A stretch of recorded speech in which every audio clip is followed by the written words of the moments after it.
Plusieurs lignes de la parole mènent à une seule ligne, celle de la vérité éternelle.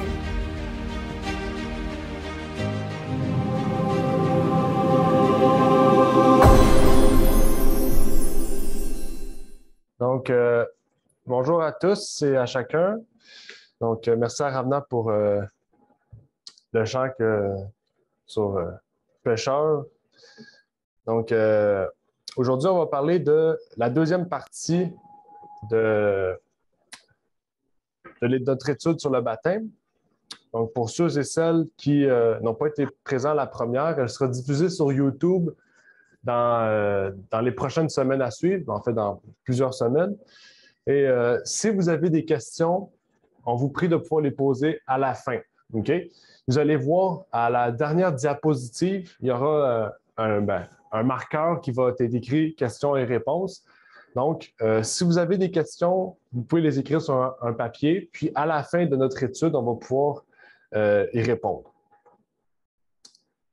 Donc, comme vous avez vu au titre, notre deuxième étude va être le baptême de l'Église catholique versus le baptême biblique. Dans le fond, on va lever ce que la Bible nous dit à propos du baptême et ce que l'Église catholique nous dit à propos du baptême. On va voir surtout la vérité sur le baptême face à ce que l'Église catholique prône, surtout comme tradition, plutôt que comme une pratique biblique. Okay?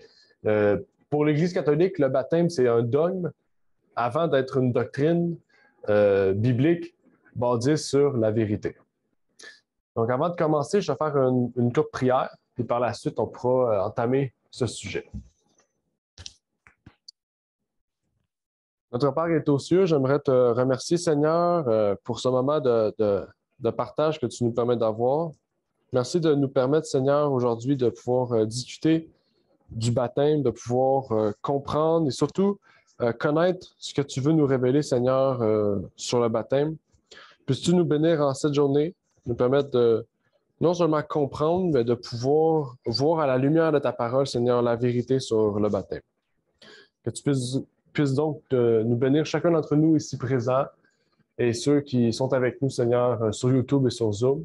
Au nom de ton Fils Jésus-Christ. Amen.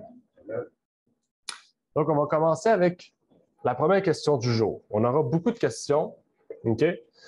Donc, la première question, c'est comment est pratiqué le baptême par l'Église catholique? On va lire, pour trouver et répondre à cette question, on va lire une partie du catéchisme. J'ai fait quelques recherches sur ce qu'ils disent l'Église catholique à propos du baptême. Donc, on aura à voir et à comprendre ce qu'il nous est dit à ce propos.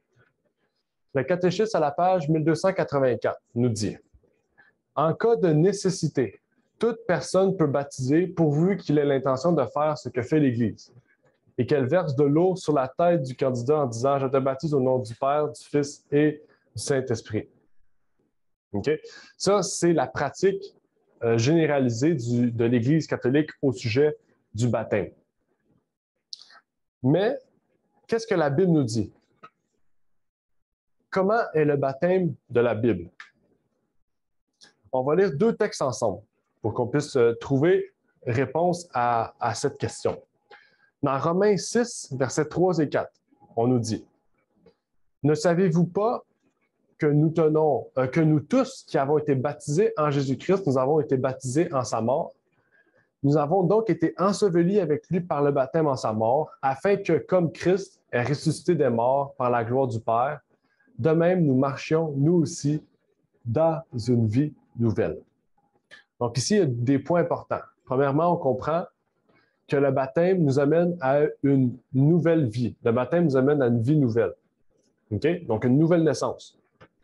Mais ici, on comprend que nous avons donc été ensevelis avec lui par le baptême en sa mort. Le baptême doit être un moyen par lequel nous sommes ensevelis. Ensevelis, ça veut dire couvert d'une matière quelconque. Okay? Ça peut être enseveli par la mort, ça peut être enseveli par l'eau, enseveli par le feu, peu importe le moyen, ça veut dire qu'on est pris sous la charge d'une forme quelconque. Okay?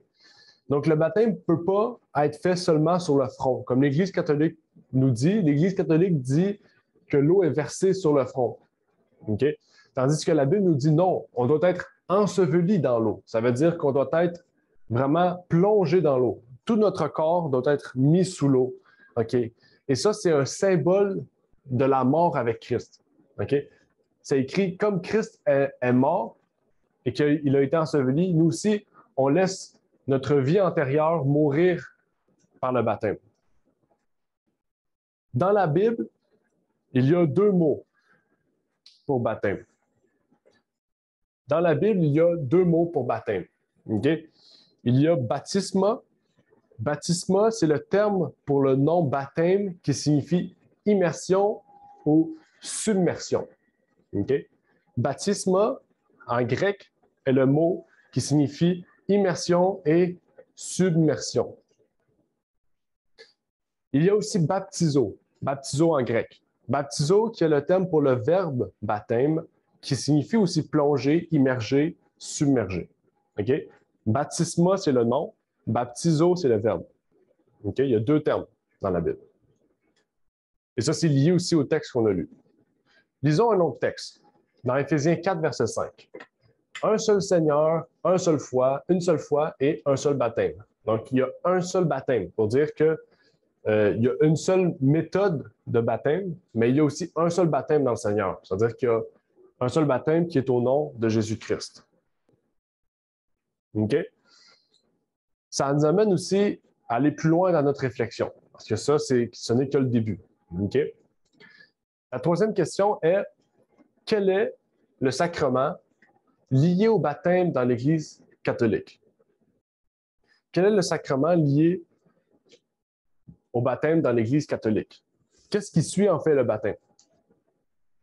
Dans le catéchisme, à la page 980, on peut y lire.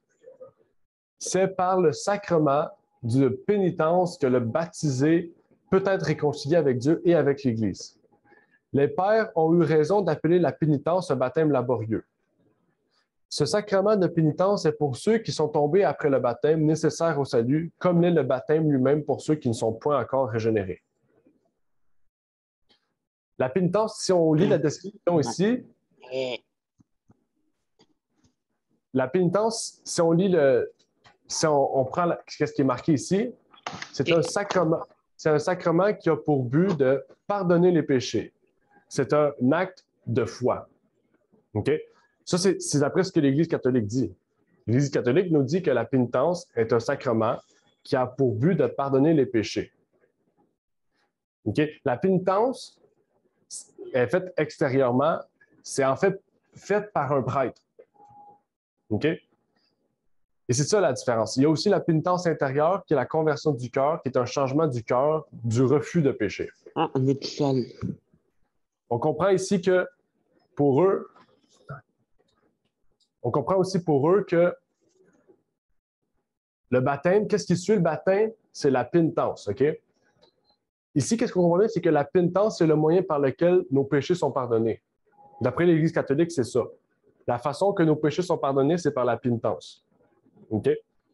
Ça veut dire que le prêtre, on va vers le prêtre pour dire nos péchés. Le prêtre nous dit, bon, va prier pendant 3 heures au fond de l'Église, puis tu vas trouver ton pardon. OK? Mais la Bible ne nous dit pas ça. OK? Ça, c'est qu'est-ce que l'Église dit, pas la Bible. Oui, l'Église catholique. En fait, la question ici, ce qu'on pourrait relever face à ça, c'est comment nous recevons le pardon de nos péchés. Comment on peut recevoir le pardon de nos péchés? Pour l'Église catholique, c'est seulement par la pénitence. C'est seulement par le fait d'être puni, en fait. Okay? C'est un peu ça. Tu te tournes vers un prêtre qui ne te dit pas que tes péchés sont pardonnés. Il te dit, va prier ou va faire quelque chose pour obtenir le pardon. Le pardon s'obtient par des œuvres, okay? Plus par la foi. La Bible ne nous dit pas cela. La Bible nous dit dans Luc 5, verset 32, « Mais ceux qui se portent mal, je suis venu appeler à la repentance, non les justes, mais les pécheurs. » Jésus nous dit quoi? Ceux qui se portent mal, ceux qui ne sont pas justes, mais qui sont pécheurs. C'est ceux qui sont venus chercher à la repentance. C'est ça que Christ nous dit. Christ est venu chercher des pécheurs. Pourquoi? Pour leur ramener la repentance. Il nous dit aussi dans 1 Thessaloniciens 4, verset 7, Dieu En effet, ne nous a point appelés à la souillure, mais à la sainteté. Dieu nous a appelés à la sainteté. Il nous a appelés à rechercher cette sainteté-là et non à nous souiller. OK? Puis si on va plus loin, dans Matthieu 21, verset 22, « Et tout ce que vous demanderez en priant, si vous croyez, vous le recevrez. » Dieu nous a dit, OK, en fait, que c'est par la prière seulement. C'est le seul moyen par lequel nous pouvons être pardonnés de nos péchés. En fait, c'est pas la prière qui nous apporte la guérison. C'est parce que c'est la personne par qui vous priez. OK? Parce que dans l'Église catholique, on prie par Marie, on prie par les saints, on prie par plusieurs personnes. Puis, la Bible nous montre que la seule personne par qui nous pouvons prier, c'est par Jésus-Christ. OK? Et c'est pour ça qu'on finit la prière par « Au nom de Jésus-Christ ». On dit « Amen » par la suite. En fait, celui qui se repent, celui qui met sa foi en Christ, celui qui se fait baptiser pour recevoir le pardon des péchés, OK? C'est quelque chose, en fait, qui continue tout au long de sa vie. OK? C'est pas une fois, en fait. C'est tout au long de la vie du chrétien qu'on prie, on demande pardon à Dieu, on grandit en Christ. En fait, on comprend que la pénitence extérieure que l'Église catholique nous dit, en fait, c'est pas le prêtre qui nous donne la pénitence. C'est Dieu. Le seul qui juge, le seul qui condamne ou qui relève le juste, c'est Dieu. C'est non pas au prêtre, en fait. Parce que le prêtre n'a aucune autorité en jugement, en punition. OK? Le prêtre aujourd'hui qu'on pourrait appeler un ancien, l'ancien, en fait, n'a aucune autorité pour juger, pour donner des pénitences ou punir une personne. Et on peut voir même que dans l'Église catholique, la pénitence intérieure est dans la Bible définie comme la sanctification, en fait. OK? Pour l'Église catholique, pour eux, la pénitence intérieure, c'est le fait de vouloir chasser le péché par notre propre force. Tandis que la Bible nous montre que la sanctification, c'est le fait, oui, de reconnaître la loi, mais que par le Saint-Esprit, nous puissions accomplir la loi. C'est la même façon, c'est s'éloigner du péché. Mais la différence, c'est que l'Église catholique centre leur processus de sanctification, leur processus de justification par l'Église. OK?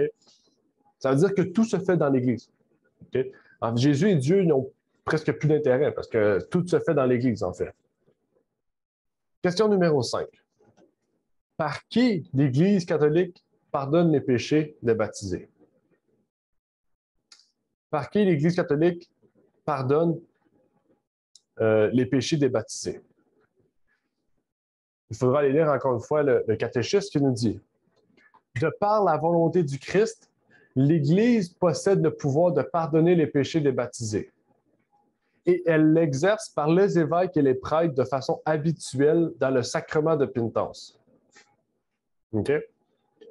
C'est pour ça que je vous dis en fait que Christ n'a plus rien, il ne sert plus à rien.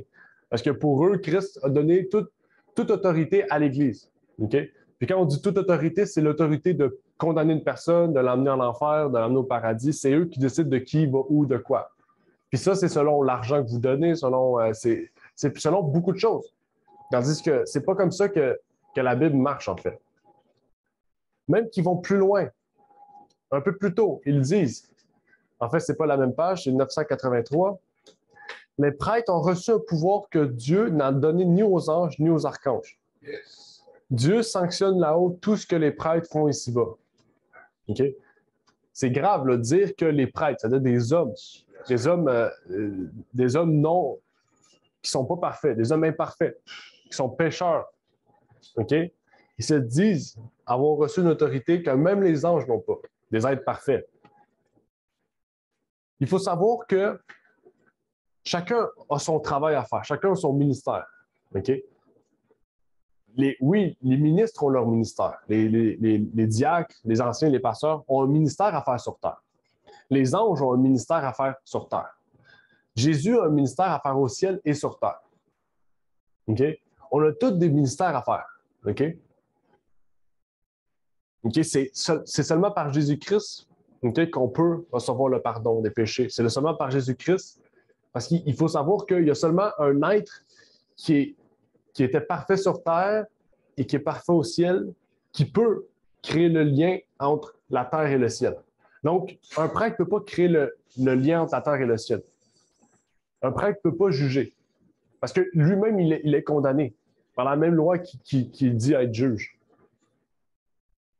Et c'est la prochaine question. Qui a le pouvoir de pardonner nos péchés?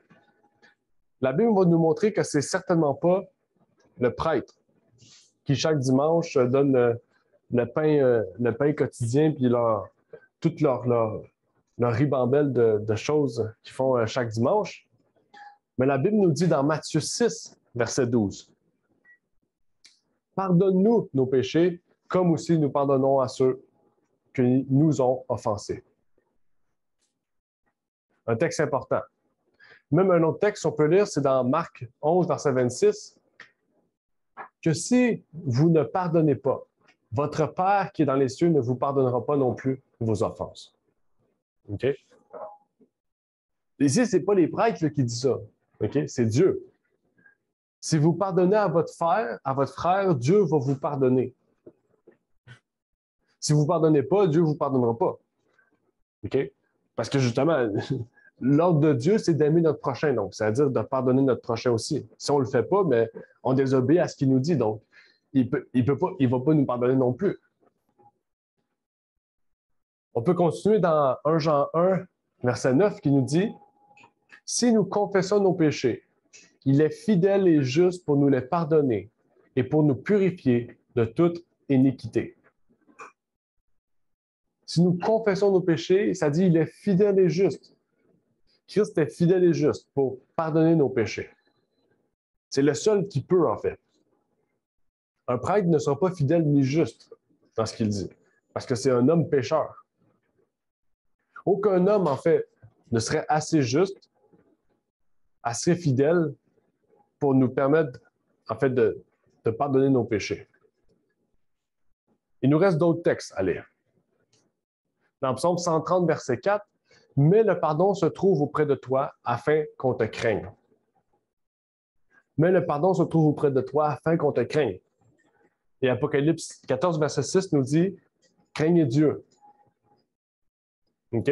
Donc, en fait, quand on voit que les personnes craignent leur prêtre ou qu'ils ont un respect pour leur prêtre, oui, la Bible nous montre qu'il faut avoir un respect pour les autorités, oui.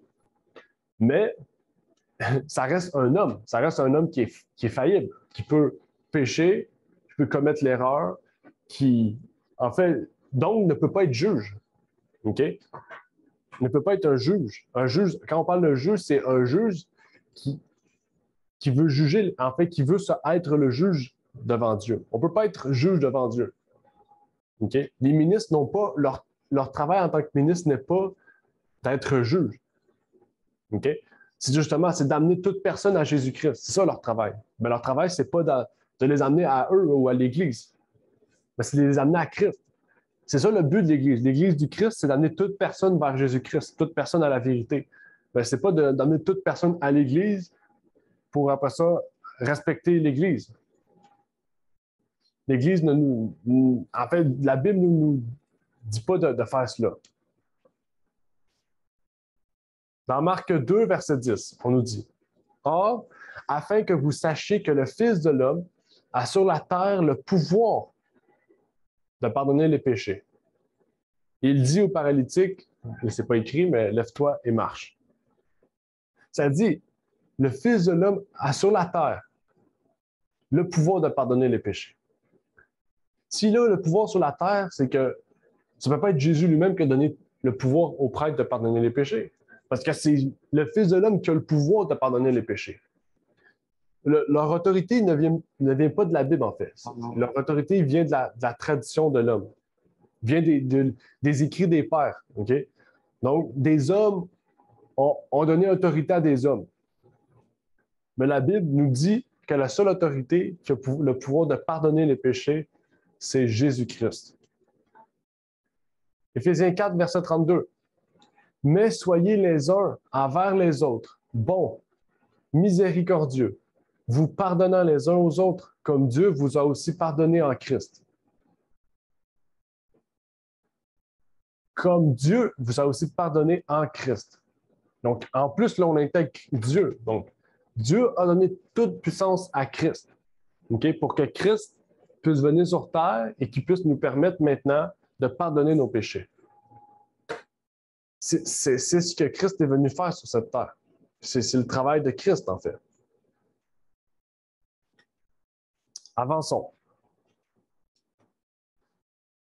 D'après l'Église catholique, qui a reçu les clés du royaume des cieux?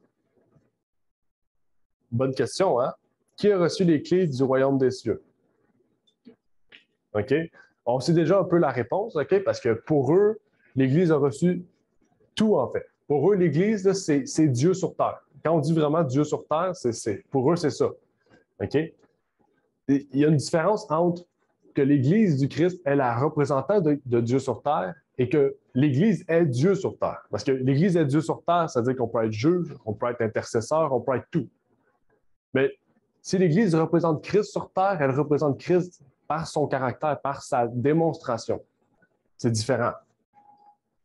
Puis on va lire le catéchisme, OK, pour qu'il nous apporte des éléments, nous éclairer sur leur point de vue à ce sujet. À la page 981, l'Église a reçu les clés du royaume des cieux, afin que se fasse en elle la rémission des péchés par le sang du Christ et l'action du Saint-Esprit. C'est dans cette Église que l'âme revit, elle qui était morte par les péchés, afin de vivre avec le Christ dont la grâce nous a sauvés. On regarde, c'est tout centré sur l'Église. Hein? C'est dans cette Église. L'Église a reçu. C'est toujours l'Église, dans cette Église. OK? On peut comprendre que oui, OK? C'est dans l'Église que... C'est pas dans l'Église, entre quatre bâtiments ou dans l'Église où est-ce qu'il y a un prêtre. OK? Dieu et Jésus nous révèle que peu importe où est-ce que nous sommes, on peut adorer Dieu. Oui, il y a une seule Église. Une seule Église, quand on dit qu'il y a l'Église du Christ sur terre, c'est que cette Église est basée sur des doctrines qui sont entièrement bibliques. L'Église de Christ n'est pas une structure en tant que telle. OK? C'est pas une structure. Il faut différencier le bâtiment de l'Église des personnes. Parce qu'un bâtiment sans personne ne peut être une Église. Comme une Église, des personnes sans bâtiment peut être une Église. En fait, 3 personnes peuvent se réunir même en prison pour être une Église. Il n'y a pas un lieu défini pour former une Église. OK? Et qu'est-ce qu'ils nous disent en ce moment? C'est directement contradictoire à la Bible. Parce que la Bible nous émet cette question-là.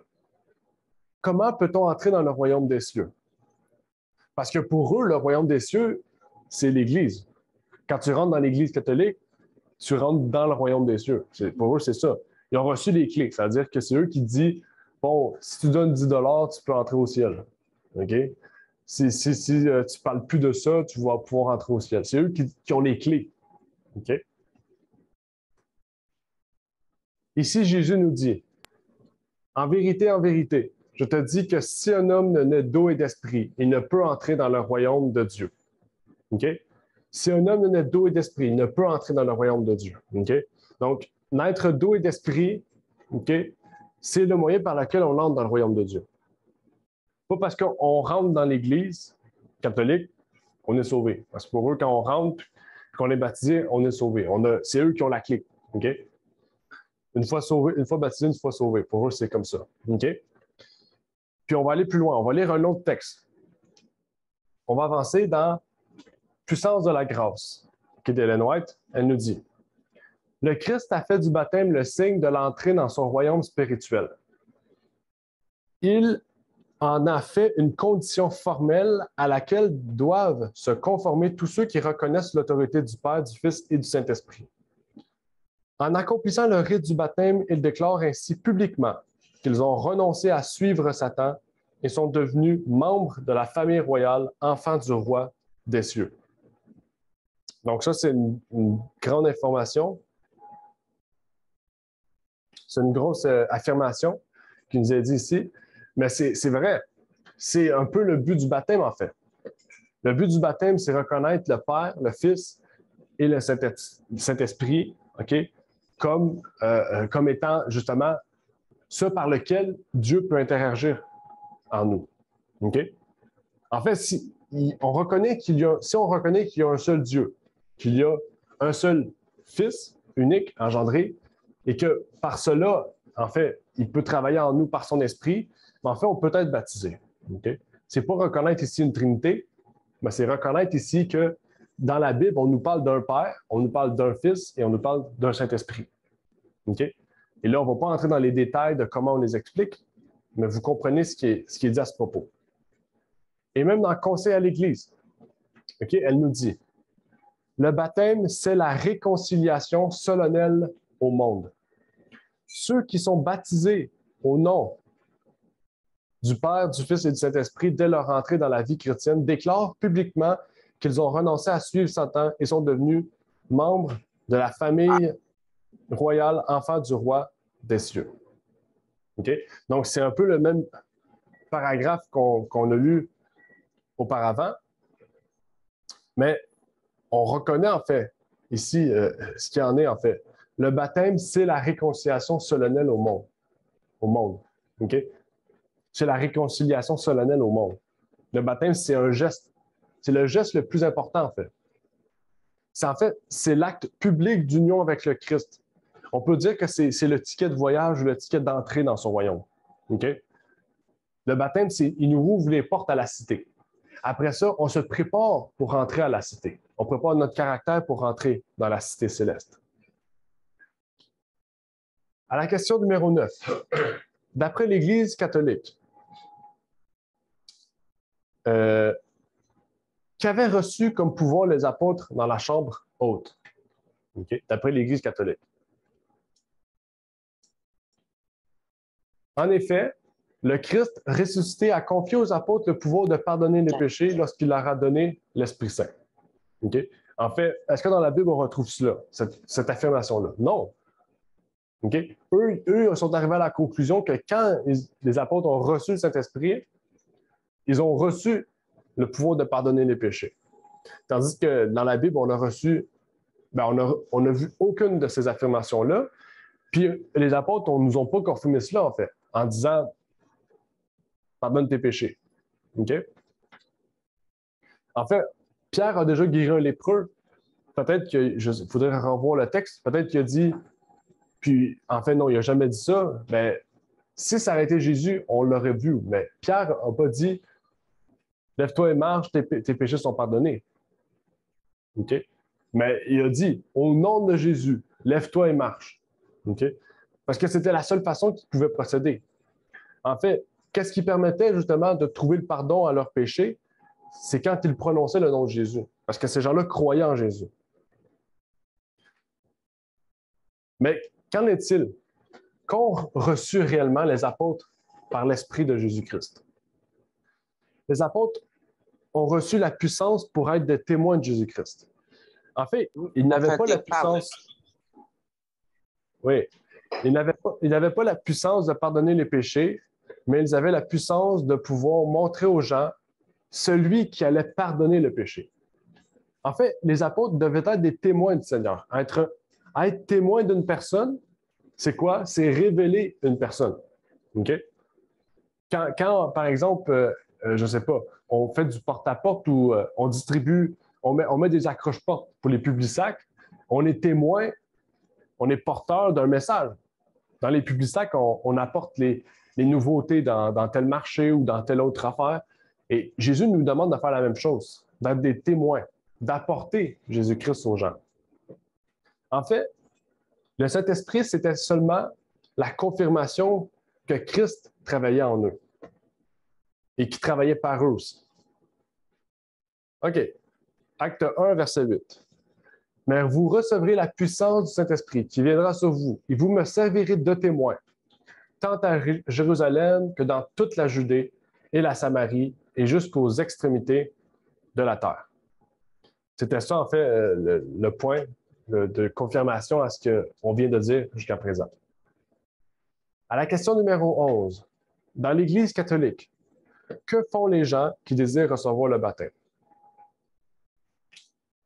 On va les lire. On peut lire dans le catéchisme ici. Depuis les origines de l'Église, le baptême des adultes est la situation la plus courante là où l'annonce de l'Évangile est encore récente. Le catéchuménat, préparation au baptême, tient alors une place importante. Initiation à la foi et à la vie chrétienne, il doit disposer à l'accueil du don de Dieu dans le baptême, la confirmation et l'Eucharistie. Okay? Pour eux, le catéchuménat est offert aux adultes. Okay? Mais depuis 1992, officiellement, okay, les enfants aussi reçoivent ce qui est dit ici. Okay? À la question numéro 12, okay, on va voir ce que la Bible nous dit à ce propos. Okay? La Bible nous dit, en réponse à cette question-là, que dit la Bible des gens qui désirent se faire baptiser? Okay? Parce que pour l'Église catholique, okay, il faut faire des études spécifiquement préparées par l'Église catholique. Okay? Puis eux, c'est compliqué. Il y a un baptême, il y a une confirmation, il y a une Eucharistie. Après ça, c'est un peu d'eau sur la tête avec un peu d'huile. Je ne sais pas comment ça fonctionne, leur baptême. Mais c'est un baptême qui est assez compliqué. OK? Donc, il faut vraiment bien comprendre ce que la Bible nous dit à ce propos. On va aller lire Acte 8. Acte 8, verset 12. Mais quand ils eurent cru à Philippe, qui leur annonçait la bonne nouvelle de ce qui concerne le royaume de Dieu et le nom de Jésus-Christ, ils furent baptisés, tant les hommes que les femmes. À l'époque des apôtres, okay, il faut aussi comprendre que chaque époque a une nouvelle lumière. Okay? À l'époque des apôtres, ils comprenaient, il y avait un message qu'ils devaient prêcher. Okay? Il y avait un message qu'ils devaient prêcher, puis ce message-là qu'ils devaient prêcher, c'est ce on pourrait dire, qui était la préparation au baptême des gens de l'époque des apôtres. Okay? Ce qu'il faut comprendre, c'est qu'à l'époque des apôtres, la polygamie au sein de l'Église était présente. Okay? Parce que dans Timothée, on dit que les diacres doivent marier d'une seule femme. Donc, pourquoi préciser ça si tout le monde était marié d'une seule femme? Okay? On sait qu'à l'époque aussi, dans la Bible, on voit qu'il y avait beaucoup d'autres choses aussi que, par exemple, la circoncision. Il y en a qui pratiquaient la circoncision encore, même si c'était plus obligatoire. Il y en a qui faisaient les fêtes, même si c'était plus obligatoire. On parle ici des Juifs qui pratiquaient ça. Okay? Il faut comprendre que ces choses-là, aujourd'hui, on ne les pratique plus. Okay?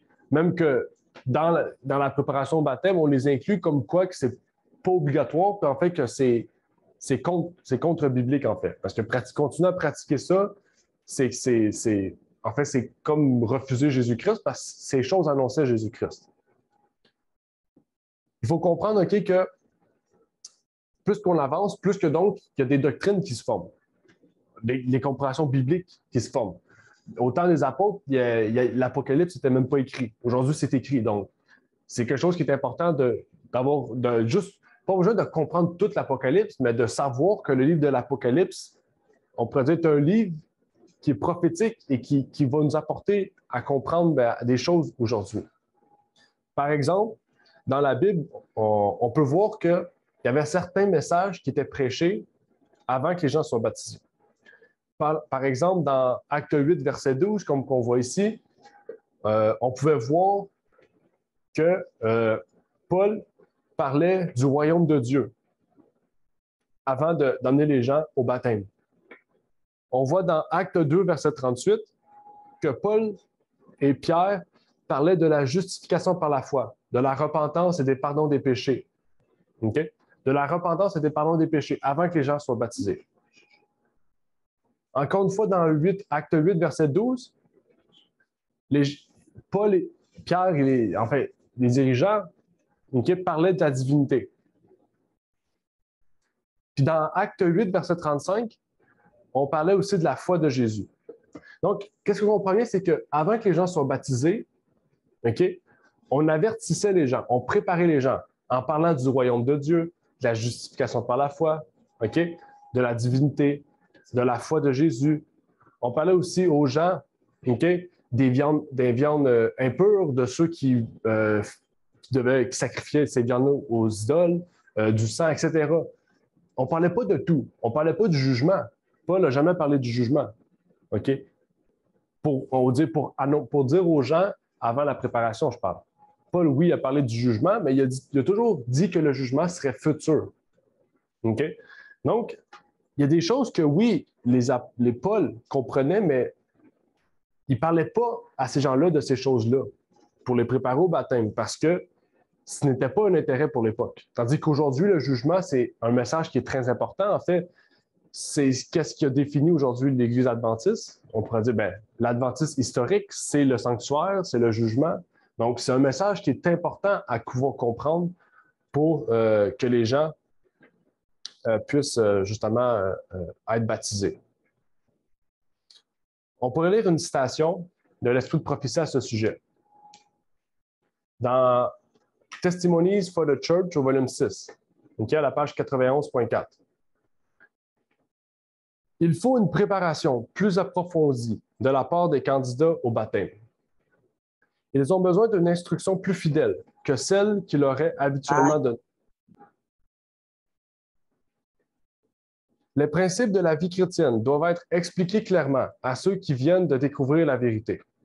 Personne ne peut compter sur sa profession de foi pour prouver qu'il a un lien salvateur avec le Christ. Nous ne devons pas seulement dire « je crois », mais pratiquer la vérité. C'est par la conformité à la volonté de Dieu dans nos paroles, notre comportement, notre caractère, que nous prouvons notre lien avec lui. Si quelqu'un renonce au péché, qui est la transgression de la loi, sa vie sera rendue conforme à la loi en parfaite obéissance. C'est l'œuvre du Saint-Esprit. La lumière de la parole soigneusement étudiée, la voix de la conscience, les efforts de l'esprit produisent dans le cœur un amour authentique pour le Christ, qui s'est donné en sacrifice entier pour racheter toute la personne, corps, âme et esprit. Et l'amour se manifeste dans l'obéissance. La ligne de démarcation sera claire et nette entre ceux qui aiment Dieu et gardent ses commandements et ceux qui ne l'aiment pas et ne respectent pas ses préceptes. Donc, c'est un long paragraphe, OK? Au début, elle a commencé à parler du but de la préparation au baptême, puis après ça, elle a parlé de qu'est-ce qui devrait en suivre de cette préparation-là. C'est-à-dire d'une personne qui a fait la préparation, qui est baptisée, puis qu'est-ce qui devrait en suivre, en fait. OK? Qu'est-ce qu'il faut amener, en fait, c'est qu'aujourd'hui, on doit amener les gens à rechercher chaque jour à ressembler à Jésus-Christ, en fait. OK? Exact.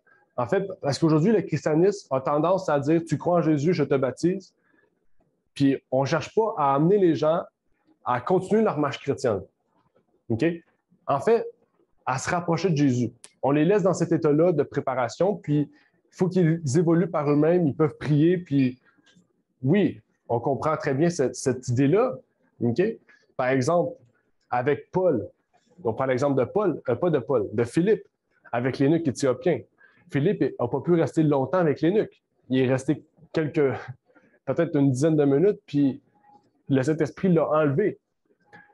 Mais l'énuque avait quoi? Avait connu le nécessaire pour pouvoir continuer sa recherche et approfondir. Et par ce message-là, il a pu l'emmener justement en Éthiopie, son message. Le message de vérité qu'il avait reçu. OK? Donc, avant de continuer, j'aimerais revenir sur des différents termes importants là, de l'Église. Okay? Des termes qui ne sont pas bibliques. Okay? Des points de vue aussi qui ne sont pas bibliques. Pour mieux comprendre, en fait, faire le lien. Quand on parle de pénitence, c'est une punition infligée en expiation d'un péché. Ça, c'est les termes catholiques. Une confession auriculaire, c'est l'acte d'avouer un péché et de confesser sa confiance au prêtre. Ça s'appelle comme ça. Okay? Et le catéchumène, c'est l'initiation chrétienne au baptême. Okay? Ça, c'est les termes catholiques. Pourquoi je vous en parle? Parce que c'est un peu dans la même idée que la Bible, mais c'est centralisé sur l'Église. Quand on regarde, la pénitence, c'est le prêtre qui inflige la punition. La confession auriculaire, c'est on dit nos péchés au prêtre. Le catéchumène, c'est l'initiation chrétienne que le prêtre fait. C'est-à-dire qu'ils mettent leur doctrine, leur tradition catholique, on voit vraiment que tout est centralisé. En fait, l'Église gère tout. L'Église gère tout. C'est pas en fait un moyen par lequel Christ peut travailler. C'est un moyen, en fait, que l'Église s'est réinterprétée comme étant Christ et Dieu, en fait. On peut voir même que la Trinité, c'est plus quelqu'un qui a une idée de Dieu dans le ciel, mais c'est une idée de Dieu sur terre. OK? Verset 13, question 13. Dans l'Église catholique, pourquoi baptise-t-il les enfants ou les bébés? Dans le catéchisme, à la page 1250, il nous est dit: naissant avec une nature humaine déchue et entachée par le péché originel, les enfants, eux aussi, ont besoin de la nouvelle naissance dans le baptême, afin d'être libérés du pouvoir des ténèbres et d'être transférés dans le domaine de la liberté des enfants de Dieu, en laquelle tous les hommes sont appelés. Il faut comprendre ici qu'ils baptisent les bébés ou les enfants, okay, à cause de leur compréhension du péché. Okay? Donc, à cause d'une mauvaise compréhension du péché, ils ont trouvé une solution pour remédier à leur compréhension. Okay? Au lieu de corriger leur compréhension du péché, bien, ils sont tombés plus loin. Parce que c'est comme ça que c'est ça qui arrive. Quand on a une fausse doctrine, on tombe souvent plus loin dans cette doctrine-là. Puis eux, pour tomber plus loin, bien, ils se sont dit, si on baptise, parce que le baptême nous libère du péché, donc si on baptise les enfants, bien, les enfants sont plus soumis au péché originel, c'est-à-dire le péché qu'Adam nous a donné. Pour eux, c'est ça. On a étudié ça dernièrement, en plus, je pense en octobre dernier. Le fait que le péché originel, c'est que dès qu'on est, on est soumis à la mort. C'est-à-dire qu'on est, puis si on meurt, on trouve la mort éternelle. OK? Tandis que c'est pas ça que la Bible nous dit au sujet du péché. Mais pour remédier à leur situation, ils baptisent les enfants, les premiers-nés. Un autre texte vient confirmer ce fait-là.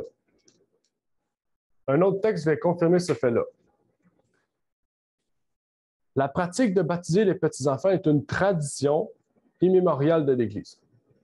Elle est attestée explicitement depuis le 2e siècle. Donc, ils reconnaissent que c'est quelque chose qui n'est pas fiable. Bien, ils le font. Il est cependant bien possible que dès le début de la prédication apostolique, lorsque des maisons entières ont reçu le baptême, on ait aussi baptisé les enfants. Donc, pour eux, sous une supposition, sans arriver à une conclusion réelle, bien, on a baptisé les enfants. Il faut comprendre que Ellen White, la Bible ne nous dit pas qu'on ne peut pas baptiser des enfants, dans le sens des enfants qui sont conscients de leurs gestes. Okay? Parce qu'il y a des enfants de 9, de 10 ans, de 11 ans qui sont conscients de la Bible, de l'Évangile, et qui décident de prendre une position pour la vérité. Okay? Donc, ça, ces personnes-là, on peut les baptiser. On va avancer avec la question numéro 14. Est-ce que la Bible est en accord avec le baptême des enfants ou des bébés? Dans Romains 6, versets 3 et 4, on peut y lire. Ne savez-vous pas que nous tous qui avons été baptisés en Jésus-Christ, nous avons été baptisés en sa mort? Nous avons donc été ensevelis avec lui par le baptême en sa mort, afin que, comme Christ est ressuscité des morts par la gloire du Père, de même nous marchions nous aussi dans une vie nouvelle. OK? Ça dit, nous avons donc été ensevelis avec lui par le baptême en sa mort, afin que, c'est le texte qu'on a lu tout à l'heure en fait, si vous vous rappelez. OK? Ça dit, ici en fait, on peut y lire que seuls les croyants qui avaient mis leur foi en Christ étaient baptisés. OK? C'est écrit. OK? De même, nous marchons nous aussi dans une nouvelle vie. OK? Et qu'est-ce qu'on comprend bien, c'est que si on a foi en Christ, OK? S'il faut avoir foi en Christ pour être baptisé, c'est qu'il faut être conscient de Jésus-Christ. Il faut connaître Jésus. Donc, si on connaît Jésus, c'est parce qu'on est conscient de des décisions qu'on prend, en fait. Donc, en fait, c'est ça qu'il faut comprendre. Le baptême, c'est un acte public, okay, de notre foi. Donc, si la personne n'est pas consciente de la décision qu'il prend, okay, comment on peut le baptiser? On ne peut pas baptiser quelqu'un qui n'est pas conscient parce que la foi, c'est un acte conscient, en fait, qu'on reconnaît. C'est comme reconnaître quelqu'un. Okay? On reconnaît quelqu'un, on reconnaît sa suprématie, on sait qui est Jésus, qui est Dieu, quel est le travail du Saint-Esprit. OK? On connaît les doctrines bibliques, mais en fait, on les oublie. Donc, si on les oublie, si on n'est pas conscient de ces choses-là, on ne peut pas être baptisé parce que c'est justement, la foi, c'est une reconnaissance de Jésus-Christ. Avançons maintenant à la question numéro 15. Question numéro 15. Après le baptême catholique, en quoi le fidèle doit-il mettre sa foi? Le baptême, OK, d'après le catéchisme, le baptême est le sacrement de la foi, mais la foi a besoin de la communauté des croyants. Ce n'est que dans la foi de l'Église que chacun des fidèles peut croire. Dans la foi de l'Église, okay? Ce n'est pas la foi en Jésus, c'est la foi de l'Église. La foi qui est requise pour le baptême n'est pas une foi parfaite et mûre, mais un début qui est appelé à se développer. Au catéchumène ou à son parrain, on demande « Que demandez-vous à l'Église de Dieu? » Et il répond « La foi. » Okay? En fait, c'est directement anti-biblique, en fait. OK? Et c'est de là, en fait, on comprend le terme parrain. On voit ici le parrain. Le parrain, en fait, ou la marraine, OK, c'est la personne qui on pourrait dire, c'est comme le bras droit dans le cheminement spirituel d'une personne. OK? Puis aujourd'hui, on a carrément éliminé cette idée-là. On dit parrain, on dit marraine, comme quelqu'un qui va juste écrire le nom sur la naissance d'une personne, tandis que, ou la personne qui se fait baptiser, ou peu importe, tandis que c'est pas du tout cela, en fait. Et c'est rien de biblique, en fait. Parce que toute personne devrait être un soutien pour un frère ou une sœur dans la foi. Il n'y a pas une personne précise. Mais pour eux, il y a une personne précise, puis en plus, on demande à la personne, que demandez-vous à l'Église de Dieu? La foi. L'Église de Dieu ne peut pas apporter la foi. L'Église de Dieu peut apporter un message qui va vous emmener la foi. C'est ça le travail de l'Église. Jésus ne va pas dire à quelqu'un, crois en moi. Il va utiliser son Église pour lui permettre de comprendre et de voir qui est Jésus-Christ et de dire, j'ai la foi. Et de maintenant la manifester dans l'Église de Christ, par le baptême. Et ça nous apporte à la prochaine question. La foi en qui devons-nous avoir? Dans Galates 2, verset 16, on peut y lire. Sachant que l'homme est justifié non par les œuvres de la loi, mais par la foi en Jésus-Christ, nous avons nous-mêmes cru en Jésus-Christ, afin d'être justifiés par la foi en Christ, et non par les œuvres de la loi. Pardon. Parce que nulle chair ne sera justifiée par les œuvres de la loi. OK? Sachant que l'homme est justifié non par les œuvres de la loi, mais par la foi en Jésus-Christ. La seule foi qu'on peut avoir. Dans Colossiens 1, verset 18. Et c'est lui qui est la tête du corps de l'Église. Il est le commencement, le premier-né d'entre les morts, afin qu'il tienne le premier rang en toutes choses. Et c'est lui, le terme lui, que veut dire le terme lui? Et c'est lui qui est la tête du corps de l'Église. Okay? Lui, c'est Christ. La tête de l'Église, ce n'est pas le pape. La tête de l'Église, ce n'est pas un homme. La tête de l'Église, c'est Jésus-Christ. Okay? Et si on met à la tête de l'Église un homme, le reste de l'Église va être condamné. Parce qu'un homme va faire des erreurs. Un homme va avoir de mauvais jugements. Okay?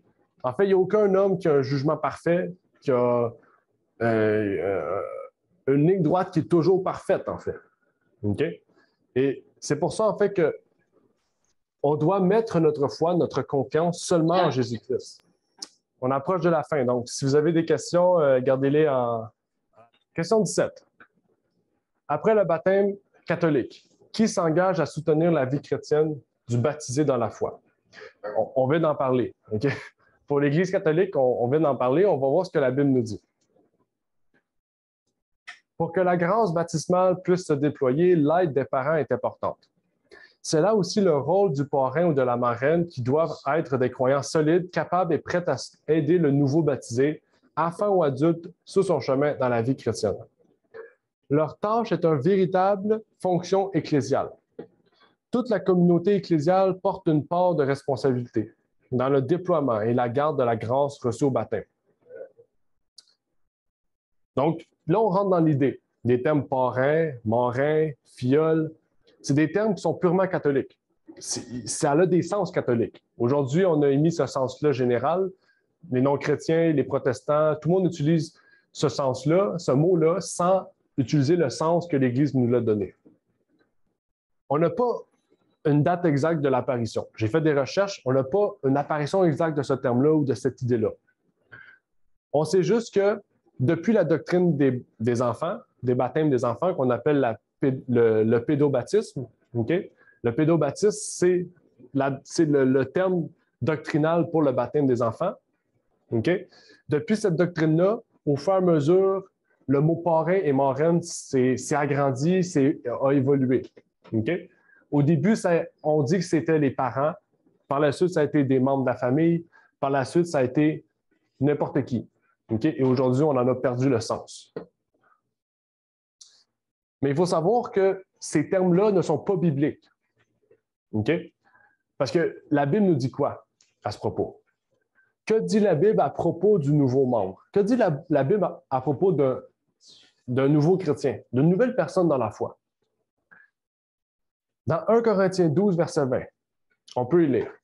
Mais maintenant, il y a plusieurs membres et un seul corps. Il y a des mains, il y a des pieds, OK? Il y a un cœur, un poumon, il y a des bras, il y a des jambes, des orteils. Chaque partie du corps a sa particularité. Mais chaque partie du corps est unie. Donc, le nouveau membre doit être uni à l'Église. Il doit être accepté. Okay? Donc, ça veut dire que c'est quelqu'un qui est dans l'Église, okay? Qui apprend à connaître les gens, parce qu'on ne peut pas baptiser quelqu'un qui vient d'entrer, on le baptise, puis l'Église, on ne sait pas c'est qui, en fait. Okay? En fait, habituellement, l'Église reconnaît cette personne-là étant prête à l'accepter dans l'Église, en fait. Okay? Donc, quand un pasteur veut baptiser quelqu'un, il demande est-ce que l'Église est d'accord à son baptême? L'Église répond Amen ou répond non. Mais s'il répond non, ça peut être différents problèmes. Mais quand l'Église est prête, quand l'Église dit oui, c'est qu'elle est prête à prendre soin de cette personne-là, à l'accepter comme un membre du corps. Okay? Ils ne vont pas l'accepter comme une extension du corps. Non, comme un membre du corps. Okay?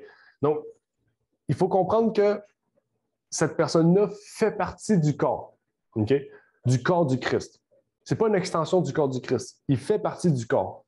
Il n'y a pas une ou deux personnes qui s'occupent plus de lui. Oui, le pasteur, l'ancien, le diacre ont une place particulière, mais c'est toute l'Église qui a décidé d'accepter le frère ou la sœur comme étant un membre de l'Église du Christ. Avançons dans Éphésiens 4, 7 à 13. Mais la grâce est donnée à chacun de nous, selon la mesure du corps du Christ. C'est pourquoi il a dit, étant monté en haut, il a amené captive une multitude de captifs, et il a distribué des dons aux hommes.